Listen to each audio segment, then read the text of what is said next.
आपण पाहत आहात सत्याची बाजू मांडणारं हक्काचं न्यूज चॅनल M24 तास। सोलापूर ग्रामीण पोलिसांचा धडाका, सराईत घरफोडी 72, जेरबंद 12 गुन्हे उघड। सोलापूर जिल्ह्यातील वाढत्या घरफोड्यांना आळा घालण्यासाठी स्थानिक गुन्हे शाखेने मोठी कारवाई केली आहे।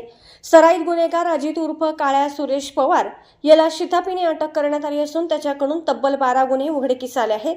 यामध्ये 10,45,160 रुपये किमतीचे 82.32 ग्रॅम वजनाचे सोने आणि चांदी हस्तगत केली।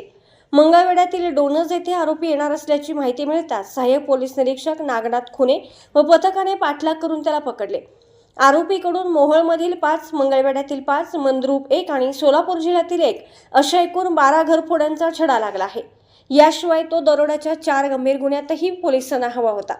पोलीस अधीक्षक अतुल कुलकर्णी व अपर पोलीस अधीक्षक प्रीतम यावलकर यांच्या मार्गदर्शनाखाली वरिष्ठ पोलीस निरीक्षक संजय जगताप व त्यांच्या टीमने ही धडाकेबाज कामगिरी केली।